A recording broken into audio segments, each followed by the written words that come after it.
precisamos estar em sinceridade diante de Deus. Então isso foi muito falado. E o próprio Josué, no final do seu livro, lá no final da sua narrativa, aliás, que ele, essa questão de eu falar livro não é tão correta. Mas veja bem, na narrativa de Josué, o final, tem um versículo aqui, deixa eu encontrar, para vocês observarem como é que Josué, ele exalta o nome do Senhor, porque ele vê que como Deus fez, como Deus abençoou esse povo. Capítulo 22 do livro de Josué, diz assim, 22 versículo 5, 22, 5, diz assim, contrário, Josué 22, 5, tende cuidado, porém, de guardar com diligência o mandamento e a lei que Moisés, servo do Senhor, vos ordenou. Que ameis o Senhor vosso Deus, andeis em todos os seus caminhos, guardeis os seus mandamentos, vos achegueis a ele, sirvais de todo o vosso coração e de toda a vossa alma. Então, de toda a alma, na realidade, abrir o coração para Deus, não deixar reservas. Essa recomendação foi a recomendação de Deus através de Josué. Amém? Depois desse período dos juízes são depois de Josué, então o que acontece? O último juiz é Samuel. E Samuel governou, julgou a causa do povo segundo a ordem de Deus, mas o povo pede um rei. O povo pede um rei, o povo quer ficar parecido com as outras nações. E eles pedem um rei.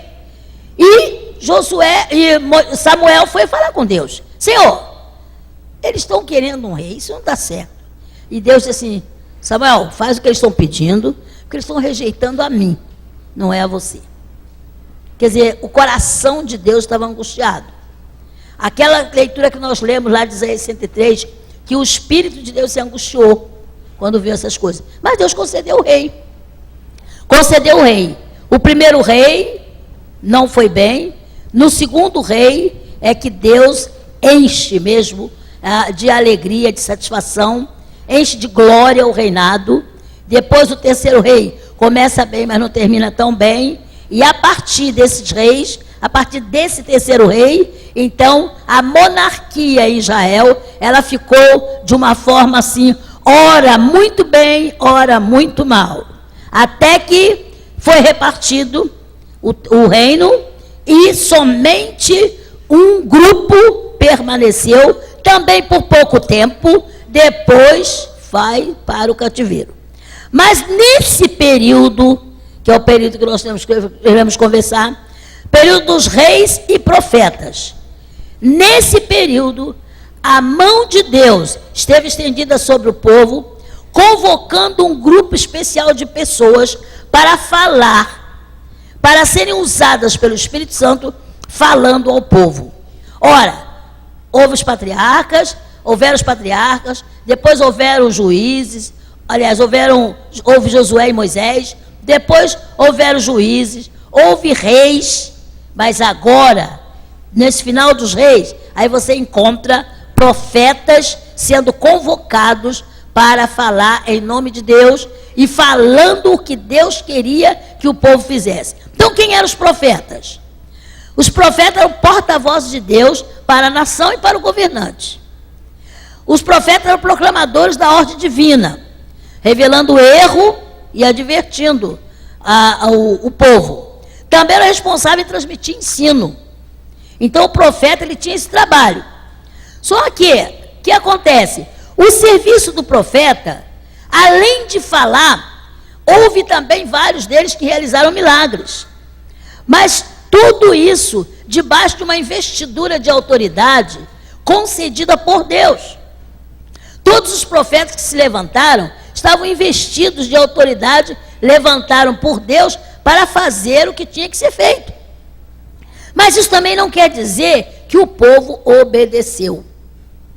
Em muitas ocasiões, os profetas foram levantados para falar por Deus, para o povo, para chamar atenção, para corrigir, mudança de foco, e o povo não obedeceu. Entristeceram o Espírito Santo. Negaram o Espírito Santo. Negaram obediência ao Espírito Santo. E aí, a convicção de erros foi se diluindo. Tornaram-se endurecidos.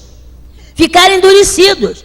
Consequentemente, não houve lugar para outra mudança, senão serem levados para o cativeiro. E porque sofreram no cativeiro, ao retornar, o grupo remanescente, uma minoria que voltou do cativeiro, 70 anos depois, voltou com outra mentalidade. Então, gente, não é lucro de modo nenhum rejeitar a voz de Deus. Se hoje ouvirdes a voz do Senhor, não endureçais os vossos corações. Não adianta, não é lucrativo.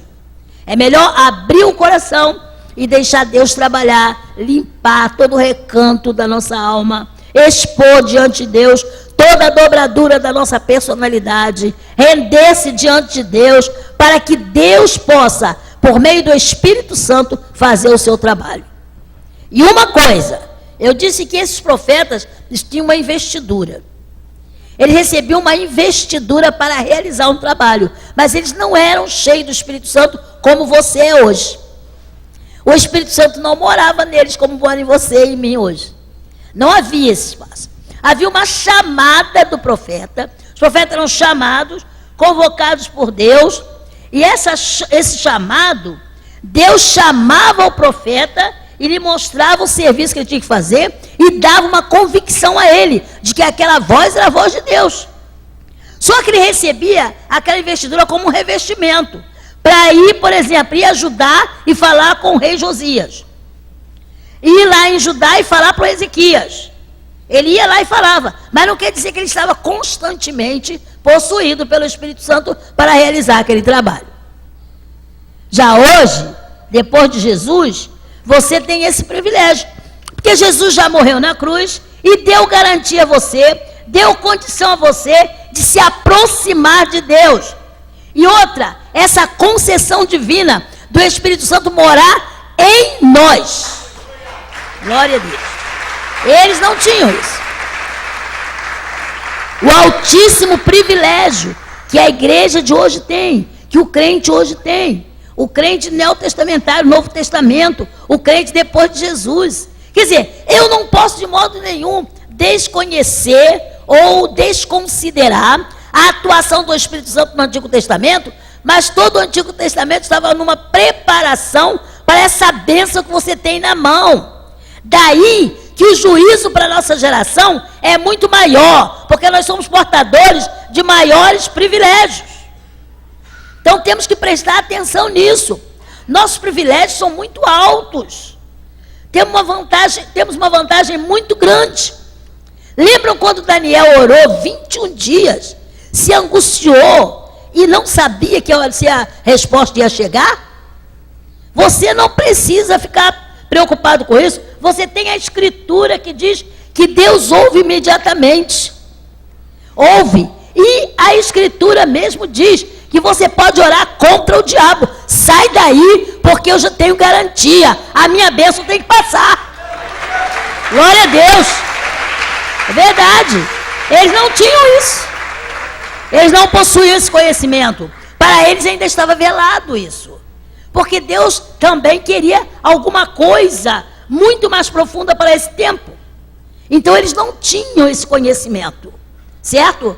Quer dizer, como outros e outros profetas do Antigo Testamento, quer dizer, falaram, mas eles não sabiam para quem. Por que estão falando isso? O livro de Pedro, o apóstolo Pedro, ele descreve isso. Que muitos dos que escreveram no passado, o espírito deles ficava inquirindo. E qual geração vai ser isso aí? Eles não tinham ideia. Você já tem a coisa escrita, muitas profecias cumpridas, e tem a graça de Deus, do Espírito Santo em você, dizer, é isso aí, o caminho é esse, ande nele. Isso é que você tem que fazer. Isso é que eu tenho que fazer. Então, louvado seja Deus, irmãos, pela atuação do Espírito Santo na igreja hoje. Glória a Deus. Quando nós falamos aqui da atuação do Espírito Santo no Novo Testamento, quando falamos aqui e mais prontamente, você deve pensar, imaginar que a atuação do Espírito Santo no Novo Testamento, ainda assim, na igreja de hoje, ainda é maior ainda. Estamos chegando perto do fim. Estamos chegando já aos dias que antecedem a volta de Jesus. Então fique sabendo que o Espírito Santo tem uma atuação ainda mais poderosa, ainda mais profunda. É claro que no mundo há um espírito que quer impedir o nosso conhecimento. A nossa mente fica toldada, fica envolvida com tantas coisas, com tantas preocupações, e a recomendação de Jesus é para vigiar, para os cuidados da vida, não tolher o nosso conhecimento de Deus. Lá quando ele fala o sermão profético, ele diz sobre isso: tenha cuidado, para que esses dias não vos encontrem com tanta coisa para fazer, que ficam perdidos. Nós temos um altar, que é Jesus, está em nós, o Espírito Santo mora em nós, nós temos a palavra escrita, temos o exemplo dos nossos parceiros passados, e temos a glória de Deus no nosso dia a dia. Deus está realizando milagres, então nós podemos, glória a Deus, alcançar tudo isso que a palavra diz. Então, irmãos, louvado seja Deus. Os profetas do passado foram homens muito fortes, muito firmes, também muito sofridos, tomaram, assim, muitas vezes, perseguição homérica. Eles tiveram, por exemplo, como Jeremias, jogado no calabouço, como outros e outros, foram assim contraditados, né? Vários deles foram contraditados, enquanto falavam a palavra, eram contraditados. Algumas tradições dizem que Isaías morreu cerrado ao meio. Então você vê que o sofrimento não era coisa fácil, não.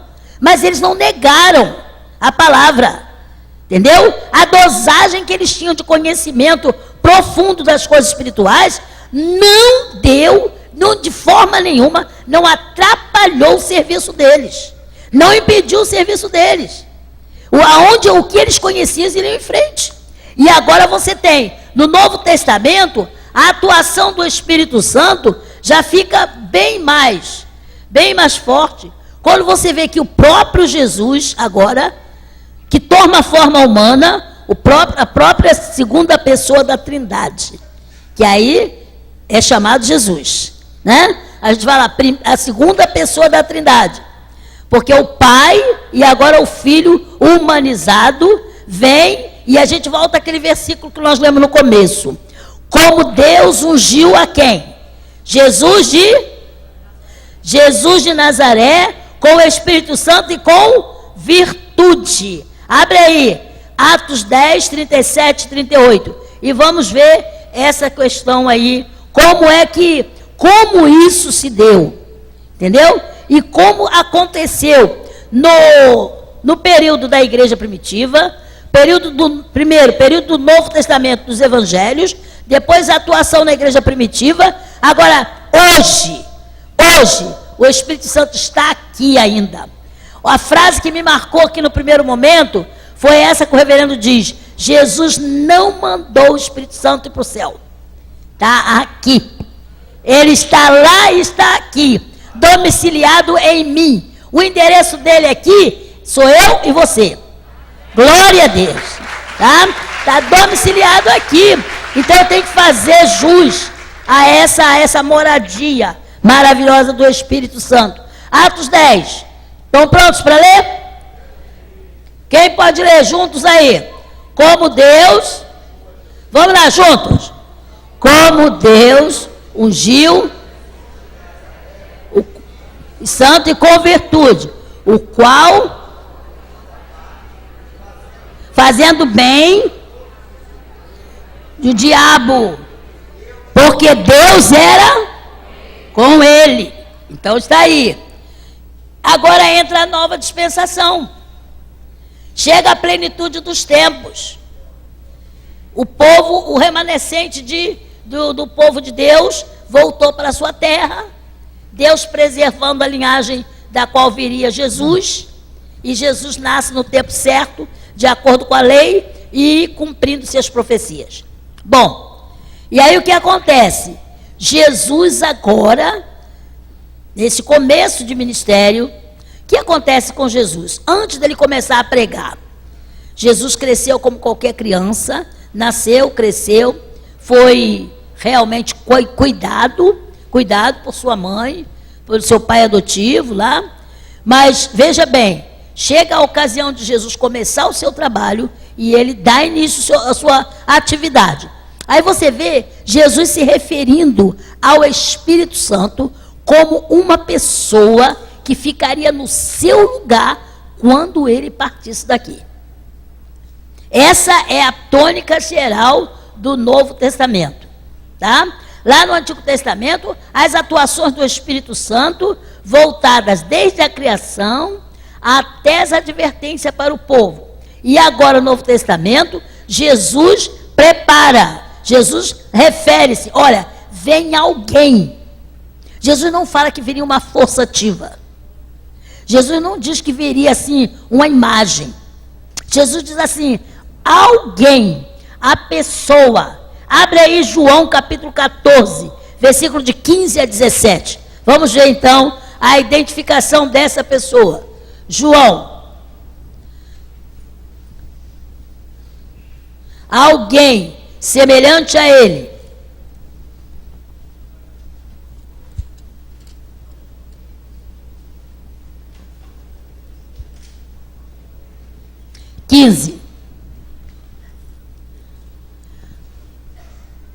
Para melhor entendimento, comecemos do 14. Podemos?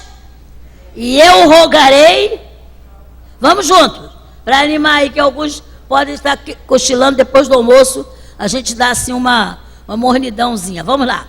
E eu rogarei e ele vos dará outro Consolador, a fim de que esteja para sempre convosco. Ele não fala vai dar uma força, vai vir uma sombra. Ele fala de outro Consolador. O fato de dizer outro Consolador indica que é alguém parecido com ele. 17. O Espírito da verdade, que o mundo não pode receber, porque não o vê nem o conhece. Gente, eu não li o versículo 15, mas ele não faz, não altera não, tá? Não o vê nem o conhece. E aí o restante? Mas vós o conheceis. Por quê? Habita convosco e estará em vós. Companhia convosco. E estará em vós. Ele não vai deixar você sozinho. Jamais. Então está aí. Jesus diz que essa pessoa é assim. Então, antes do ministério de Cristo, no Novo Testamento, o Espírito Santo é manifesto na vida de João Batista, com certeza. O Espírito Santo se mostra também anunciando a Maria, que ela seria a mãe do Salvador. Então você tem toda uma ação do Espírito Santo antes do ministério de Cristo começar. Depois você tem a ação do Espírito Santo nos evangelhos. Nos evangelhos você tem Jesus, né? E o Espírito Santo revelando a própria identidade do Espírito de Deus. E uma coisa, no batismo de Jesus, o Espírito Santo aparece aí, tá? E você tem as referências bíblicas tremendas que situam o Espírito Santo em ação, em todos os evangelhos. E uma coisa importante para você guardar, as realizações, os trabalhos, as obras de Jesus são feitas sob o poder do Espírito Santo, comprovando a chegada do reino de Deus.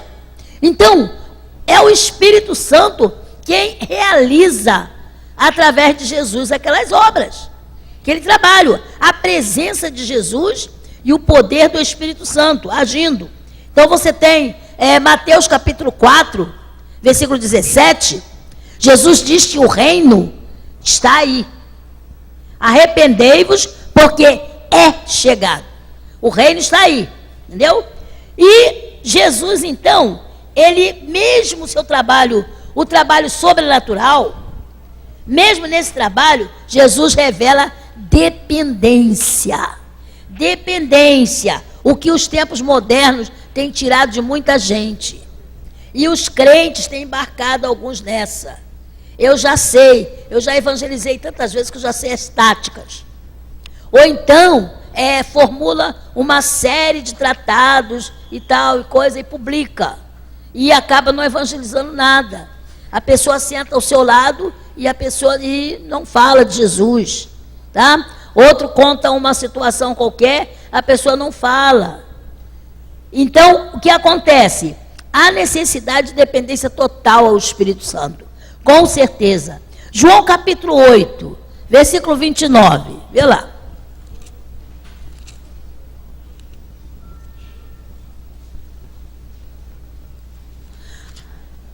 Rapidinho, nós estamos caminhando quase para o final, tá? 8:29. O que diz? Como é que é?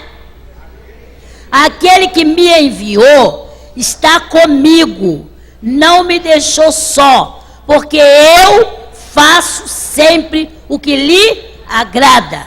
Esse versículo é o versículo chave da dependência de Jesus.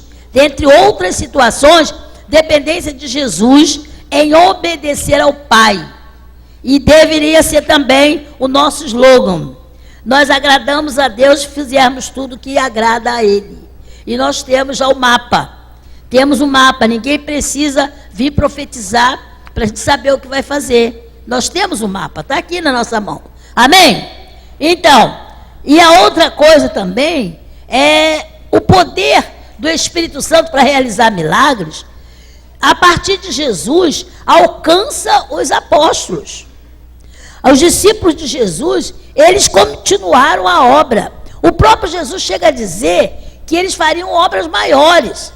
E a gente vê isso. Então, a realidade é que nós podemos realmente esperar da parte de Deus, da parte do Espírito Santo, essa ação. É Deus no nosso meio, irmãos. Está todo mundo acordado? É Deus em nosso meio. Deus está aqui. Deus está aqui. Ele não vai chegar. Nós temos uma linguagem assim: ô Espírito Santo, visita a tua igreja. Parece que ele é alguém que está fora. Visita a tua igreja. Como? Se eu não sou muito bom não, né? Visita a tua igreja. Não. Está na igreja, manifesta-te na igreja. Que uma coisa, ele está. E outra coisa, ele se manifestar. A manifestação plena dele é o fato de que ele está, foi derramado. Foi derramado. Agora, a manifestação pessoal, essa tem que acontecer. A presença de Jesus em cada um aparecer. O testemunho que se dá, na maneira de tratar, o testemunho vivo de vida tem que resplandecer que eu tenho o Espírito Santo. Às vezes nós agimos como alguém que nem sequer conhecemos o Espírito Santo, quanto mais que o temos vivendo em nós. Falei aqui que o domicílio do Espírito Santo, você entende o que é domicílio? O que é domicílio? Morada. O endereço, melhor, né? O endereço do Espírito Santo. Tem gente aí que mora na rua 1, casa 3. Outro mora na rua não sei das quantas, por exemplo, essa aqui mesmo, né? Ou então a dali da Vargas, 701, Rio Preto, 34. Qual o endereço do Espírito Santo? Qual o endereço do Espírito Santo? Nós ou eu? O endereço do Espírito Santo sou eu. Em mim. O endereço do Espírito Santo é em mim. Desde que eu aceitei Jesus, ele mora aqui. Ele mora. Mora aqui. E se ele mora, tem que acontecer alguma coisa. Se ele mora aqui, tem que acontecer alguma coisa. Ele é Deus, mora aqui e está no conjunto da igreja. Imagine quanta manifestação é possível acontecer. Né? Louvado seja Deus. Então, a realidade é essa.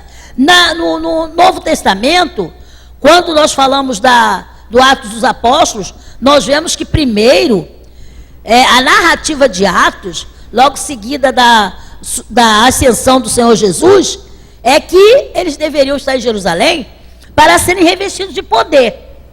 Então seria agora o Espírito Santo entrando, enchendo eles, estando na igreja. Tudo bem. A partir daí é uma mudança, uma revolução na igreja. A igreja se expande, chega a todos os lugares conhecidos da época, pessoas são martirizadas, mas era como se fosse o fermento que aumentava. Cada vez que morria um crente, levantava 5, 6, 10. Então, aumentando a igreja, aumentando. E a igreja chegou a muitos lugares, inclusive ao centro geral do mundo, que era Roma. A igreja chegou lá. É claro que tinha um pecado, a depravação total, né? A incompreensão, a maneira terrível de se viver em vários lugares daquela época, não impediu a ação do Espírito Santo. Não impediu que servos de Deus continuassem servindo e agissem como verdadeiros heróis da fé. Nós lemos um livro aqui, Loucos por Jesus, e vimos aí a listagem de pessoas que numa época de muita perseguição continuaram servindo a Deus e fizeram um reboliço total na sua época. Hoje, Deus está esperando que a gente faça isso também. Em cada